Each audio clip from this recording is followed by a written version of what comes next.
Hey everybody, it's Monday, February 5th. The reason why I didn't do any videos over the weekend is I actually took 2 days off. So, um, thank you still for your support. And I will, you know, I'll try to give you 10 videos today because I really want to reach 1200. So I'm going to start with the soaps and then go from there. So, all right. Y&R, Y&R is a doozy and it's disjointed for me, but I'll explain. Okay, so Tucker and Ashley had a relationship and they got married and it fell apart on the honeymoon. You know that.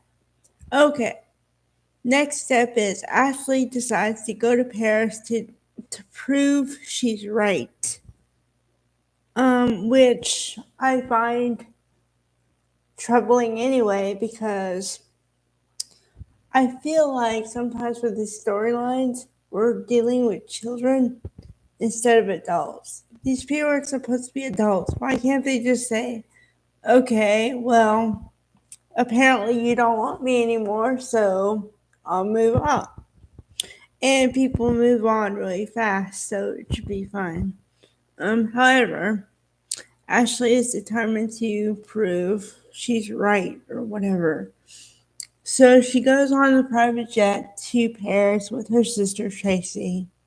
And Tracy is the voice of reason here because she says, today she said, I know it's hard, but please let it go. And I will help you to let it go. But this is unhealthy. Okay. So that's part of it. On the other side, Tucker, however, has moved on with Audra.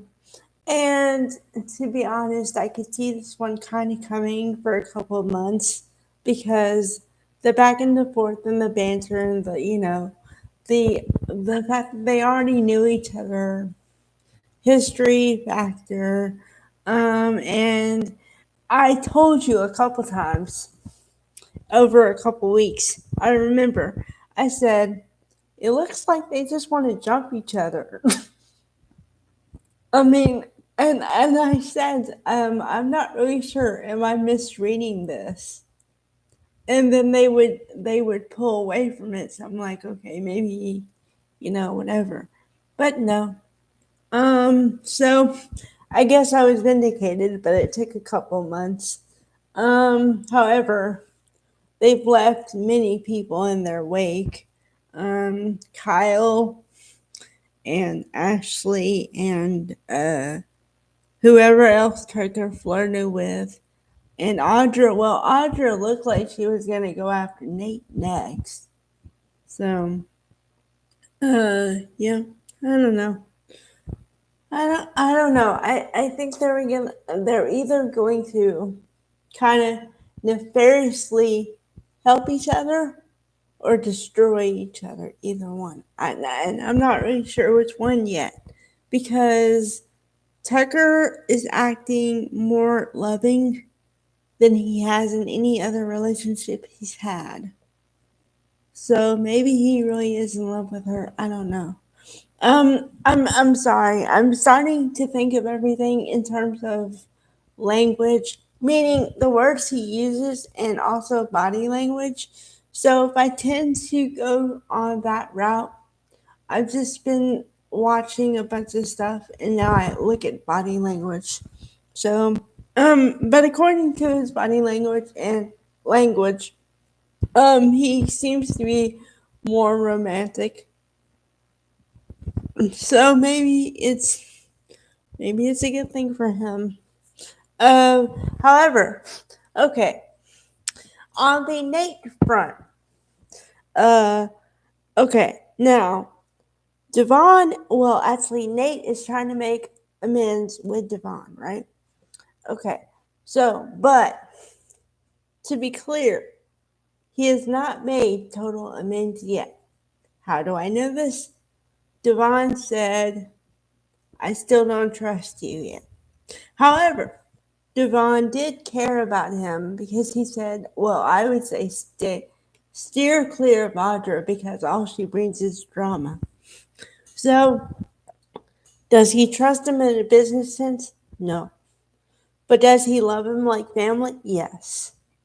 So, this proves my point. And this is the point I was saying months ago. When everybody was like, well, Nate's changed, Nate's, whatever. I said, okay, maybe.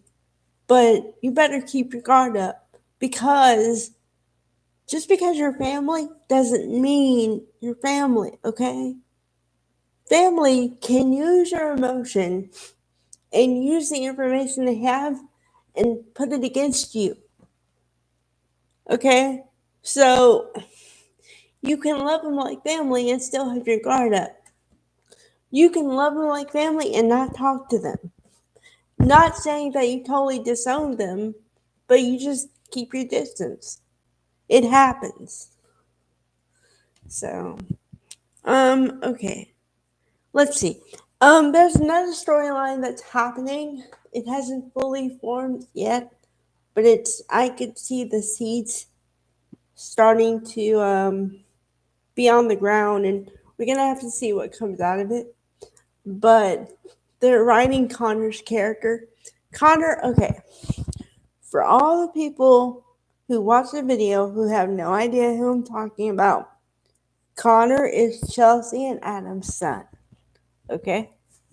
So, they're writing Connor's character as he's going to have a learning disability or something like that. And I was trying to choose my wording. I am kind of glad, but not glad that they have a character like this. What I mean is, they show differences in people. Like I've said this, now I know I've said this a million times, but it took me forever to see somebody like me on a TV screen. And I don't mean my race, my ethnicity, I mean my disability. I mean, I remember when I was a teenager, they had one character on a show in a disability for one episode in a wheelchair for one episode. That's all I got. Now it's a lot better, and there's advertising and stuff that include people with disabilities and everybody. And there's TV shows that include different people and everything. Now, but this is 20 years ago.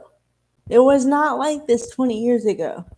So, I think for all the stuff I say about Y&R, being slow paced a little bit and whatever, I do applaud them on including characters or writing storylines that show different aspects of life, different different